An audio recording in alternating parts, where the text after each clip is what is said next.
जनाब, हम बात करेंगे पोलियो से मुतल्लिक, क्योंकि बड़ी मुश्किलों से, बड़ी कोशिशों के बाद पाकिस्तान ने पोलियो को शिकस्त दी और पोलियो के खिलाफ जंग लड़ी।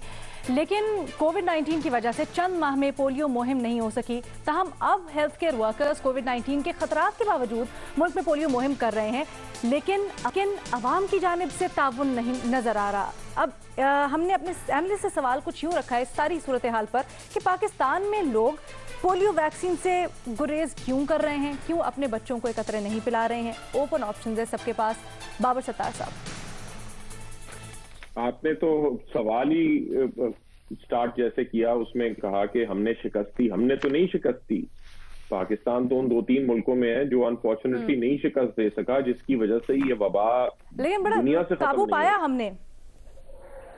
नहीं, काबू तो आप उस वक्त बाकी सारी दुनिया में तो खत्म हो गई ना। अब टीके लगवाने की लोगों को जरूरत नहीं है कि एक चीज खत्म हो गई। अगर पाकिस्तान और अफगानिस्तान से खत्म हो जाए तो बाकी सारी दुनिया की तरह यहाँ पे भी किसी को टीके लगवाने की जरूरत नहीं रहेगी। यहाँ पे चूंकि वबा मौजूद है, हम नहीं उसे शिकस्त दे सके, इस वजह से हमें ये कैंपेन करनी पड़ती हैं।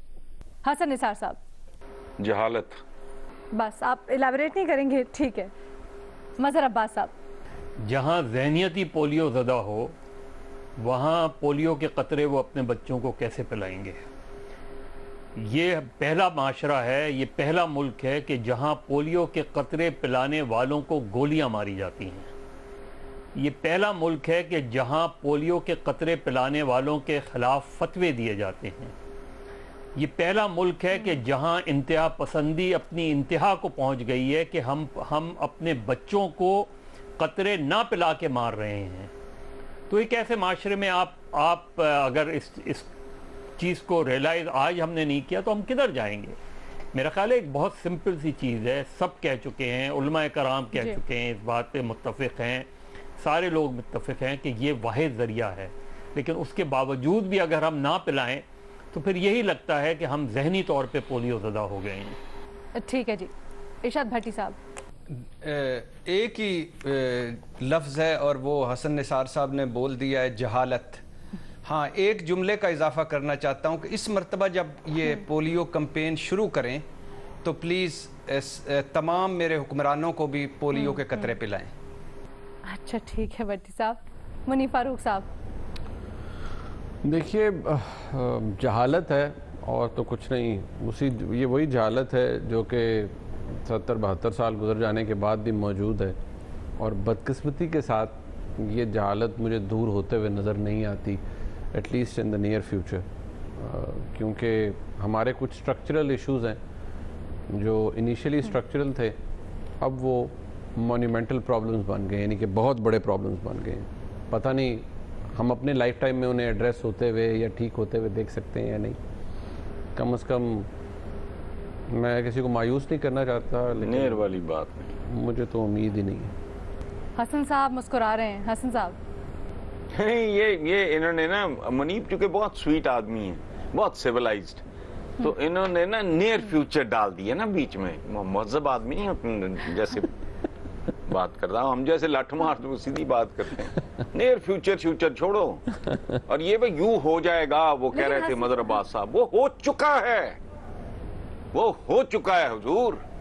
बाबर सत्तार साहब, आप इंटरनेशनली ट्रैवल करते रहते हैं। पाकिस्तान के लिए ये कितना मायूब होता है कि जब एक स्टैंप लग जाती है दीगर इश्यूज़ के साथ हमारे ऊपर कि भाई ये तो शायद डिजीज़ लेके आ रहे हैं हमारे मुल्क में। तो थोड़ा सा इसके ऊपर भी रोशनी डालिएगा। मैं चाहती हूँ ये मैसेज जाए हमारे देखने वालों को, बहुत से लोग सुन रहे हैं आप लोगों को।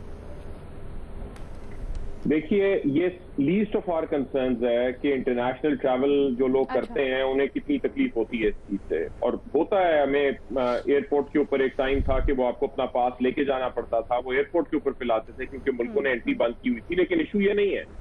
इशू ये है कि वो करोड़ों लोग जो कहीं ट्रैवल नहीं करते और इस मुल्क में रहते हैं, और वो एक्सपोज्ड हैं इस एक बीमारी से जो बड़ा सीरियस एक क्रिपलिंग इफेक्ट है सारी जिंदगी के लिए, जो दुनिया से खत्म हो सकता है और हम उसे खत्म नहीं होने दे रहे। क्योंकि किसी वक्त हमारी कंस्पिरेसीज आ जाती हैं कि इसके अंदर कोई वेस्टर्न कंस्पिरेसी है कि हमारी वैक्सीन में कुछ डला हुआ है, किसी वक्त कोई और कहानी यहाँ पे शुरू हो जाती है, किसी वक्त हमारा इस्लाम खतरे में पड़ जाता है। सो ये बहुत सारे इश्यूज हैं, इसके बड़े बहुत सारे एस्पेक्ट्स हैं اور یہ کسی نہ کسی حد تک ہم نے دیکھا ہے کہ پچھلے 2-3 سال میں یہ مزید خرابی ہوئی ہے. 3-4 کیسز رہ گئے تھے غالباً 3-4 سال پہلے تک, اور اب وہ پھر بڑھ کے 100-150 کیسز ہو گئے ہیں. تو اس کے اوپر ظاہر ہے عوام کے بھی ایشوز ہیں, گورننس کے بھی ایشوز ہیں, لیکن اوور آل ہم اپنے پورے ملک کو ایکسپوز کر رہے ہیں ایک بہت بڑی پرابلم سے, باقی دنیا کو تو چھوڑیں. مظہر عباس صاحب, بہت سے لوگ دیکھ رہے ہیں, میں چاہتی ہوں کہ آپ اگر کوئی میسج دینا چاہیں اس پلیٹ فارم کے تھرو لوگوں کو. دیکھیے, وہ جو لوگ اپنے بچوں کو قطرے نہیں پلا رہے وہ اپنے بچوں کو دراصل معذور کر رہے ہیں, اور یہی ان کے سوچنے کا سوال ہے کہ کیا آپ قطرے پلا کر اپنے بچے کو معذور کرنا قطرے نہ پلا کے اپنے بچے کی معذوری دیکھنا چاہتے ہیں, یا قطرے پلا کر اپنے بچوں کا مستقبل دیکھنا چاہتے ہیں. اور خدا کے لیے اس پروپیگنڈے میں نہ آئیں, اس طرح کے پروپیگنڈے میں نہ آئیں. ہمارے بڑے جید علماء کرام یہ بات کہہ چکے ہیں کہ اس میں کوئی بھی حرج نہیں ہے, یہ بالکل بھی ایسی بات نہیں ہے جس طرح کا پروپیگنڈا. بدقسمتی سے ہمارا ملک یہ ہے کہ جہاں پرسیپشن جو ہے وہ حقیقت سے زیادہ اسٹرانگ ہو جاتا ہے, اور یہی ہمارا سب سے ہماری بدقسمتی ہے, کیونکہ ہم خود نہیں سوچتے. کیونکہ کل آپ پھر اس بچے کو نہیں بچا پائیں گے, کل اس بچے کی معذوری نہیں دور کر پائیں گے, کل صرف آپ روئیں گے اس بات پہ, افسوس کریں گے کہ کاش میں قطرے پلا دیتا, اور تب کچھ ہو نہیں سکے گا. تو مظہر صاحب کے اسی message we'd like to sign off. آپ سے کل دوبارہ ملاقات ہوگی نئے سوالات کے ساتھ. اپنا خیال رکھیے گا.